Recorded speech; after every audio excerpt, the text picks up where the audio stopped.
মহাভারত কথা উদ্যোগ পর্ব।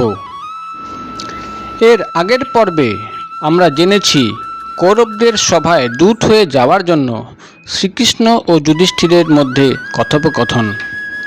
আজকের পর্বে শ্রীকৃষ্ণের সঙ্গে ভীম, অর্জুন, নকুল, সহদেব, সাত্যকী এবং দ্রৌপদীর কথোপকথন এবং শ্রীকৃষ্ণের হস্তিনাপুরের যাত্রা। ভীমসেন বললেন, মধুসূদন, আপনি কৌরবদের এমন কথা বলবেন যাতে তারা সন্ধি করতে প্রস্তুত হয়ে যান। ওদের যুদ্ধের কথা বলে ভয় দেখাবেন না। দুর্যোধন অত্যন্ত অসহনশীল, ক্রোধী, অদূরদর্শী, নিষ্ঠুর, নিন্দুক এবং হিংসুটে। সে মরে গেলেও নিজ জেদ ছাড়বে না।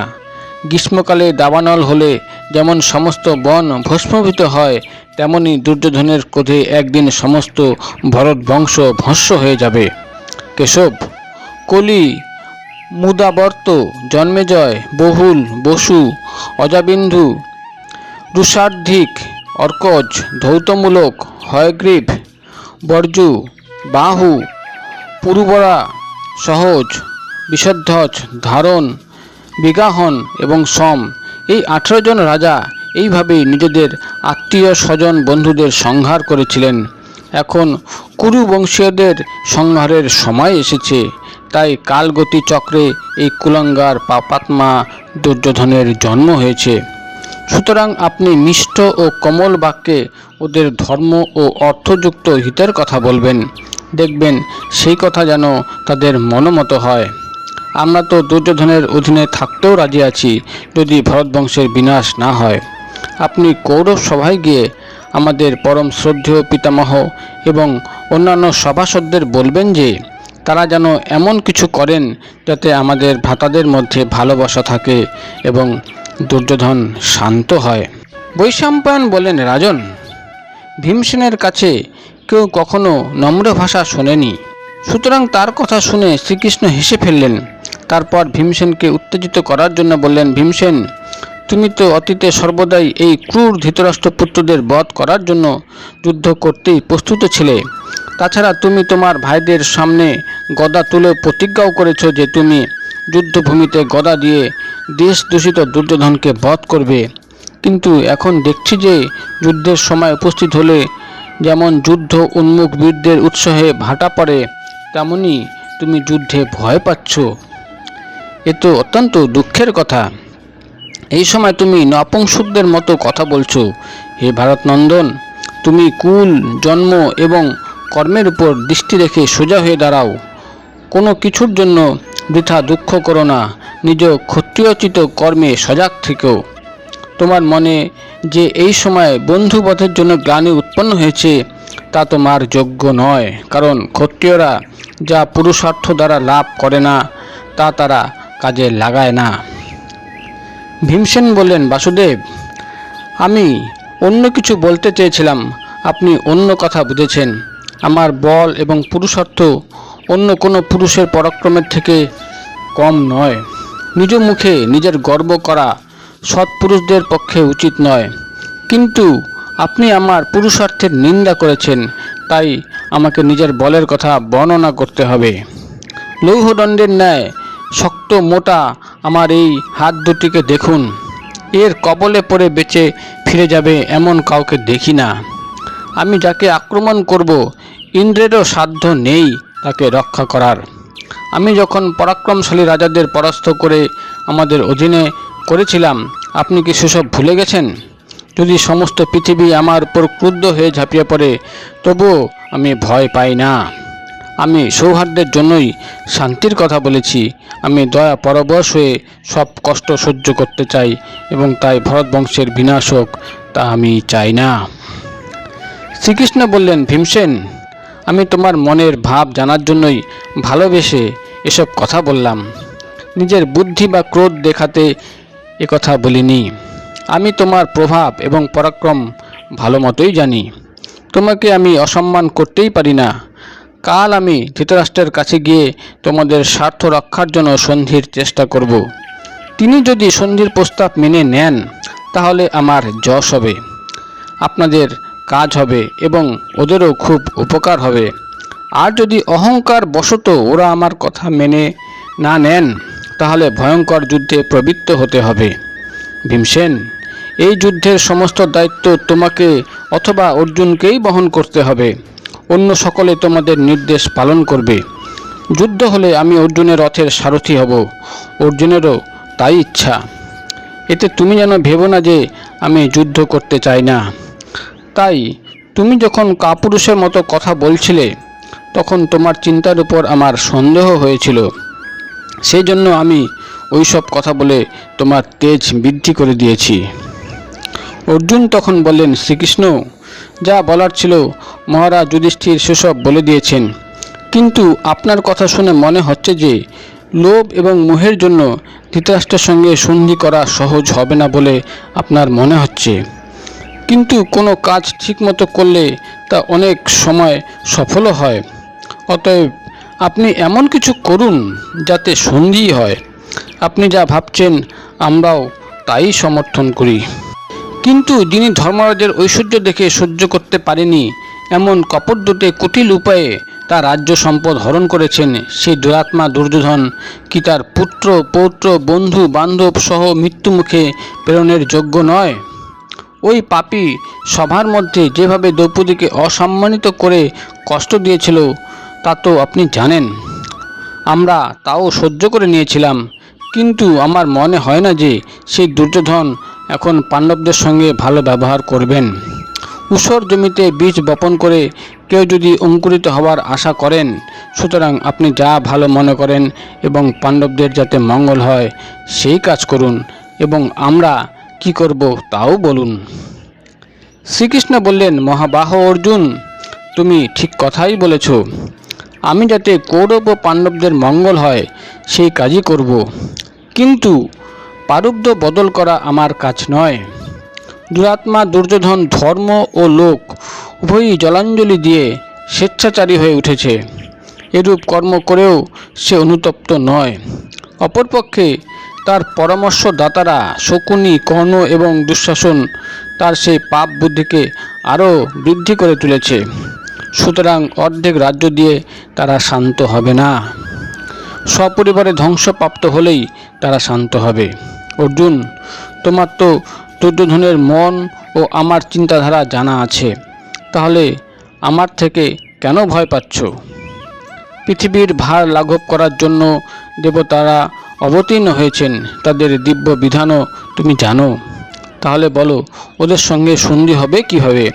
তবুও আমাকে সর্বপ্রকারে ধর্মরাজের নির্দেশ তো পালন করতেই হবে। তখন নকুল বললেন, মাধব, ধর্মরাজ আপনাকে অনেক কিছু বলেছেন, আপনি সেসব শুনেছেন। ভীমসেনও সন্ধির কথা বলে পরে তার বাহুবলের বর্ণনা দিয়েছেন। এভাবে অর্জুনও যা বলেছেন তা আপনি শুনেছেন এবং আপনার মতামত ব্যক্ত করেছেন। অতএব হে পুরুষোত্তম, এইসব কথা ছেড়ে আপনি শত্রুদের মতামত জেনে যা করা উচিত তাই করবেন। শ্রীকৃষ্ণ, আমাদের বনবাস ও অজ্ঞাতবাসের সময় যে চিন্তাধারা ছিল, এখন তার থেকে চিন্তাধারা পৃথক। বনে থাকাকালীন আমাদের রাজ্য পাবার এত আকাঙ্ক্ষা ছিল না যা এখন হয়েছে। আপনি কৌরব সবাই গিয়ে আগে সন্ধির কথাই বলবেন, পরে যুদ্ধের ভয় দেখাবেন এবং এমনভাবে কথা বলবেন যাতে অল্প বুদ্ধি দুর্যোধন মনে ব্যথা না পায়।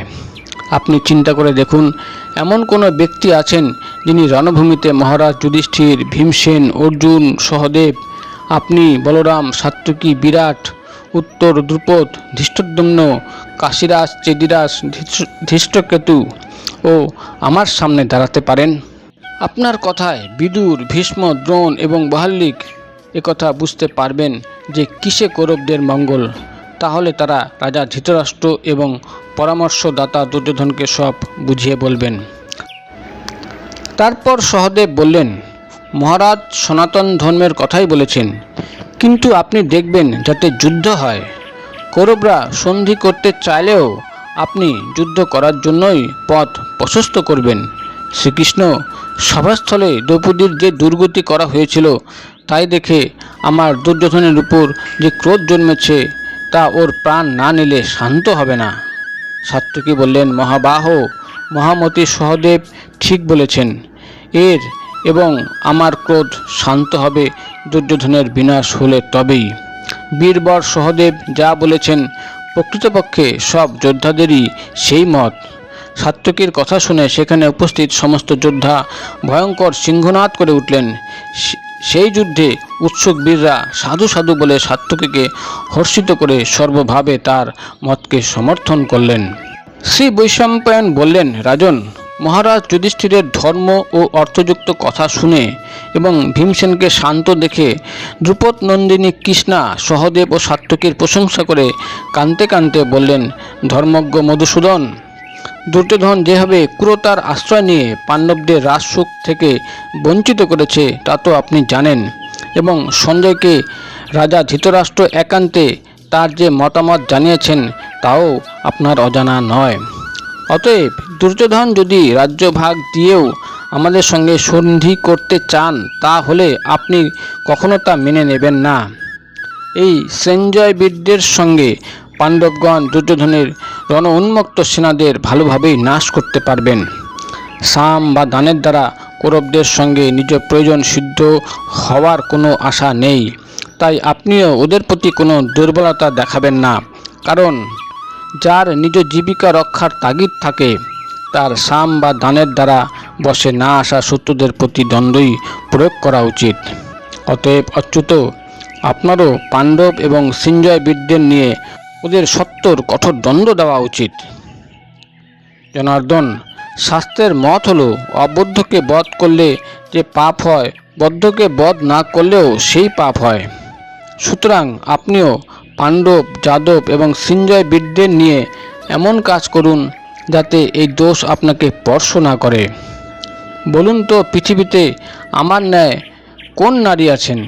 আমি মহারাজ দ্রুপদের যজ্ঞবেদী থেকে উদ্ভূত অজনিজ কন্যা, ধৃষ্টদ্যুম্নের ভগ্নী, আপনার প্রিয় সখী, মহাত্মা পাণ্ডুর পুত্রবধূ এবং ইন্দ্রের ন্যায় তেজস্বী 5 পাণ্ডবের পত্নী পাট্রাণী।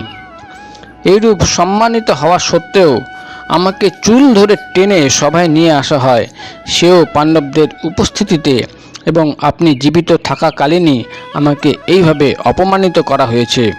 হায়, পাণ্ডব, যাদব এবং পাঞ্চাল বীররা জীবিত থাকতেই আমাকে এই পাপীদের সভায় দাসীর মতো টেনে আনা হয়েছিল, কিন্তু আমাকে ওই অবস্থায় দেখেও পাণ্ডবরা কোনো প্রতিকারের চেষ্টা বা আমাকে রক্ষার কোনো চেষ্টাই করেননি।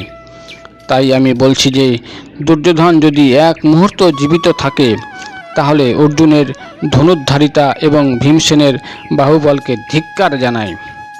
সুতরাং আপনি যদি আমাকে কৃপাপাত্রী বলে মনে করেন এবং আমার প্রতি যদি দয়া দৃষ্টি থাকে তাহলে ধৃতরাষ্ট্রের পুত্রদের উপর ক্রোধ প্রকাশ করুন।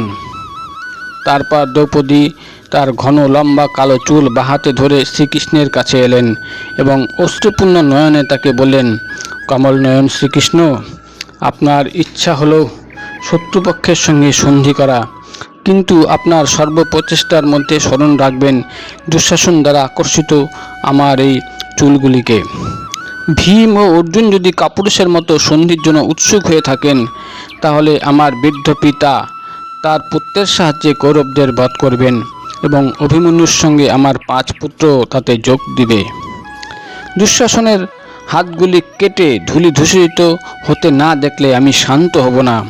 সেই জ্বলন্ত অগ্নির ন্যায় প্রচণ্ড ক্রোধকে আমি 13 বছর ধরে অন্তরে প্রজ্বলিত করে রেখেছি। আজ ভীমসেনের বাক্যবাণে আমার হৃদয় ফেটে যাচ্ছে। এখন এরা ধর্ম দেখাতে চান? এই কথা বলতে বলতে দ্রৌপদীর কণ্ঠরোধ হলো, তার চক্ষু জলে পূর্ণ হলো, ঠোঁট কাঁপতে লাগলো, তিনি ফুপিয়ে ফুপিয়ে কাঁদতে লাগলেন। তখন বিশাল বাহু শ্রীকৃষ্ণ তাকে ধৈর্য ধরতে বললেন, কৃষ্ণে, তুমি অতি শীঘ্রই কৌরব নারীদের ক্রন্দন করতে দেখবে। আজ যাদের উপর তোমার ক্রোধ, সেই শত্রুদের আত্মীয় স্বজন সেনাদি নষ্টপ্রাপ্ত হলে তাদের স্ত্রীরাও এমনভাবেই কাঁদবে। মহারাজ যুধিষ্ঠিরের নির্দেশে ভীম, অর্জুন এবং নকুল সহদেবের সঙ্গে আমিও সেই কাজ করব। কালের বশে যদি ধৃতরাষ্ট্রপুত্র আমার কথা না শোনে তাহলে তারা যুদ্ধে বিনাশপ্রাপ্ত হয়ে কুকুর ও শৃগালের খাদ্য হবেন। তুমি নিশ্চিতভাবে জেনে রাখো যে হিমালয় যদি স্থানচ্যুত হয়, পৃথিবী শতধা বিভক্ত হয়, নক্ষত্র খচিত আকাশ টুকরো টুকরো হয়ে পড়ে, তবু আমার বাক্য কখনো মিথ্যা হবে না। কৃষ্ণে, চোখের জল সংবরণ করো। আমি সত্য প্রতিজ্ঞা করে বলছি যে তুমি শীঘ্রই শত্রুদের বধ করে তোমার পতিদের সম্পূর্ণরূপে দেখবে। অর্জুন বললেন, শ্রীকৃষ্ণ, আপনি এখন সমস্ত কুরু বংশীয়দেরই অত্যন্ত সুহৃদ। আপনি উভয় পক্ষেরই আত্মীয় এবং প্রিয়। সুতরাং পাণ্ডবদের সঙ্গে কৌরবদের বিবাদ মিটিয়ে উভয়ের মধ্যে সন্ধি করতে সক্ষম। শ্রীকৃষ্ণ বলেন, সেখানে আমি ধর্ম অনুকূল কথাই বলবো এবং যাতে আমাদের ও কৌরবদের মঙ্গল হয় সেদিকে লক্ষ্য রাখব। এবার আমি রাজা ধৃতরাষ্ট্রের সঙ্গে সাক্ষাতের জন্য রওনা হচ্ছি। বৈশম্পায়ন বললেন, রাজন, শ্রীকৃষ্ণ শরৎ ঋতুর শেষে হেমন্তর প্রাককালে কার্তিক মাসে রেবতী নক্ষত্রে মৈত্র মুহূর্তে যাত্রা করলেন। যাত্রার আগে তিনি সাত্যকীকে বললেন, তুমি আমার রথে শঙ্খ, চক্র, গদা, ধনুক, শক্তি ইত্যাদি সমস্ত অস্ত্রশস্ত্র রেখে দাও। তার সেবকরা শৈব, সুগ্রীব, মেঘপুষ্প এবং বলাহক নামের ঘোড়াগুলি পরিষ্কার পরিচ্ছন্ন করে রথে জুড়ে দিলেন এবং রথের ধ্বজে পক্ষীরাজ গরুরকে শোভিত করালেন। শ্রীকৃষ্ণ রথে আরোহণ করলেন, সাত্যকী তার সঙ্গী হলেন। শ্রীকৃষ্ণ হস্তিনাপুরের দিকে রওনা হলেন। ভগবান যাত্রা শুরু করলে কুন্তিপুত্র যুধিষ্ঠির, ভীমসেন, অর্জুন, নকুল, সহদেব, চেকিতান, চেদিরাজ, ধৃষ্টকেতু, দ্রুপদ, কাশীরাজ, শিখণ্ডী, ধৃষ্টদ্যুম্ন, সপুত্র বিরাটরাজ, কেকয়রাজ তাকে এগিয়ে দিতে চললেন। তখন মহারাজ যুধিষ্ঠির সর্বগুণ সম্পন্ন শ্রী শ্যামসুন্দরকে আলিঙ্গন করে বললেন, গোবিন্দ, আমাদের অবলা মাতা, যিনি আমাদের শিশুকাল থেকে পালন পোষণ করে বড় করেছেন, যিনি নিরন্তর উপবাস ও তপে ব্যাপৃত থেকে আমাদের কুশলের জন্য প্রার্থনা করেন, যার দেবতা ও অতিথি সৎকারে অত্যন্ত অনুরাগ, আপনি তার কুশল সংবাদ জিজ্ঞাসা করবেন। তাকে সবসময় আমাদের বিরহ কষ্ট দেয়, আপনি আমার হয়ে তাকে প্রণাম করবেন। শত্রু দমন শ্রীকৃষ্ণ, কখনো কি এমন সময় আসবে যখন আমার দুঃখিনী মাতাকে একটু সুখ দিতে পারবো? এতদ্ব্যতীত রাজা ধৃতরাষ্ট্র, ভীষ্ম, দ্রোণ, কৃপ, ভাল্লিক, দ্রোণপুত্র, অশ্বত্থামা, সোমদত্ত এবং অন্যান্য ভরত বংশীয়দের যথাযোগ্য অভিবাদন জানাবেন এবং প্রধানমন্ত্রী অগাধ বুদ্ধি ধর্মজ্ঞ বিদুরকে আমার হয়ে প্রণাম জানাবেন। এই বলে মহারাজ যুধিষ্ঠির শ্রীকৃষ্ণকে পরিক্রমা করে তার আদেশ নিয়ে ফিরে গেলেন। পথে যেতে যেতে অর্জুন বললেন, গোবিন্দ, আগে মন্থনার সময় আমাদের অর্ধ রাজ্য দেওয়ার কথা হয়েছিল। সব রাজারা তা জানেন।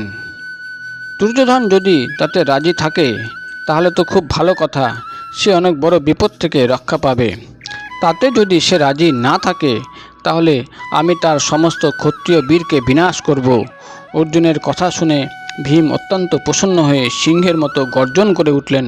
তাতে ভীত হয়ে বড় বড় ধনুর্ধররাও কেঁপে উঠল। অর্জুন শ্রীকৃষ্ণকে তার প্রতিজ্ঞার কথা শুনিয়ে আলিঙ্গন করে ফিরে গেলেন। ক্রমশ সব রাজা ফিরে গেলে শ্রীকৃষ্ণ অত্যন্ত দ্রুত গতিতে হস্তিনাপুরের দিকে চললেন।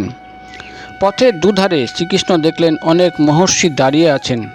তারা সকলে ব্রহ্মতেজে দেদীপ্যমান। তাদের দেখে শ্রীকৃষ্ণ সত্তর রথ থেকে নেমে তাদের প্রণাম করে অত্যন্ত সম্মানের সঙ্গে বলেন, আপনারা সকলে কুশল তো? ঠিকমতো ধর্ম পালন হচ্ছে তো? এখন আপনারা কোথায় যাচ্ছেন? আমি আপনাদের কি সেবা দিতে পারি? আপনারা কি জন্য এখানে পদার্পণ করেছেন? শ্রী পরশুরাম শ্রীকৃষ্ণকে আলিঙ্গন করে বললেন, যদুপতে, এইসব দেবর্ষি, ব্রহ্মর্ষি এবং রাজর্ষিরা প্রাচীনকালের বহু দেবতা এবং অসুরদের দেখেছেন। এই সময় হস্তিনাপুরে একত্রিত হয়েছেন যেসব ক্ষত্রিয় রাজা ও সভাসদ, তাদের এবং আপনাকে দর্শন করার জন্য এরা সেখানে যাচ্ছেন। এই মহাসমারোহ অবশ্যই অত্যন্ত দর্শনীয় হবে। কৌরব সভায় আপনি যে ধর্ম ও অর্থ সমন্বিত ভাষণ দেবেন, আমরা তা শুনতে অত্যন্ত আগ্রহী। সেই সভায় ভীষ্ম, দ্রোণ এবং মহামতি বিদুরের ন্যায় মহাপুরুষ এবং আপনিও উপস্থিত থাকবেন। আমরা সকলে আপনাদের দিব্য ভাষণ শুনতে চাই। সেই ভাষণ অবশ্যই অত্যন্ত হিতকর এবং যথার্থ হবে। বীরবর, আপনি অগ্রসর হন। আমরা সভাতেই আপনাকে দর্শন করব। রাজন, দেবকীনন্দন শ্রীকৃষ্ণের হস্তিনাপুর যাওয়ার সময় তার সঙ্গে 10 মহারথী, 1000 পদাতিক, 1000 ঘোড়সওয়ার, বহু প্রকারের সামগ্রী এবং কয়েক শত সেবক ছিল। তার যাওয়ার সময় যেসব শুভ ও অশুভ লক্ষণ দেখা গিয়েছিল সেসব বর্ণনা করছি। সেই সময় বিনা মেঘে ভয়ঙ্কর গর্জন করে বাজ পড়েছিল এবং বৃষ্টিপাতও হচ্ছিল। পূর্বগামিনী 6টি নদীও সমুদ্রের বিপরীতগামী হয়েছিল। সর্বদিকে এমন অনিশ্চয়তা দেখা দিয়েছিল যে কিছুই ঠিক ছিল না। কিন্তু শ্রীকৃষ্ণ যে পথ দিয়ে যাচ্ছিলেন সেদিকে অত্যন্ত সুখদায়ক হাওয়া প্রবাহিত হচ্ছিল এবং শুভ লক্ষণও দেখা যাচ্ছিল। পথে নানা স্থানে ব্রাহ্মণরা তাকে মধুপর্ক ইত্যাদি দ্বারা স্বাগত অভ্যর্থনা জানাচ্ছিলেন এবং মাঙ্গলিক দ্রব্যের দ্বারা তার পূজা আরতি করছিলেন। পথের নানা স্থানে অনেক পশু পক্ষী, নগর গ্রাম পার হয়ে শ্রীকৃষ্ণ শালিয়বন নামক স্থানে পৌঁছলেন। সেখানকার অধিবাসীগণ শ্রীকৃষ্ণের অত্যন্ত আদর ও আপ্যায়ন করলেন। পরে সন্ধ্যার সময় যখন অস্তমান সূর্যের কিরণ চারিদিকে ছড়িয়ে পড়ছে তখন তিনি বিকস্থল নামক গ্রামে এসে পৌঁছলেন। সেখানে তিনি রথ থেকে নেমে স্নানাদি নিত্যকর্ম সমাপন করলেন এবং সন্ধ্যা বন্দনা করলেন। দারুক ঘোড়াগুলিকে রথ থেকে খুলে বিশ্রাম করালেন। ভগবান শ্রীকৃষ্ণ সেখানে উপস্থিত অধিবাসীদের বললেন, আমরা রাজা যুধিষ্ঠিরের কাজে যাচ্ছি, আজকে রাত্রি এখানেই অবস্থান করব। তার কথা শুনে গ্রামবাসীরা সেখানে রাত্রি যাপনের এবং খাওয়া দাওয়ার সুন্দর ব্যবস্থা করে ফেলল। তারপর সেই গ্রামের প্রধান ব্রাহ্মণরা এসে আশীর্বাদ ও মাঙ্গলিক বাণী বলে তাদের বিধিমতো অভ্যর্থনা জানালেন। তারপর ভগবান ব্রাহ্মণদের সুস্বাদু আহারে পরিতৃপ্ত করে নিজেও আহার করলেন এবং সকলের সঙ্গে অত্যন্ত আনন্দের সঙ্গে সেখানে রাত্রি যাপন করলেন।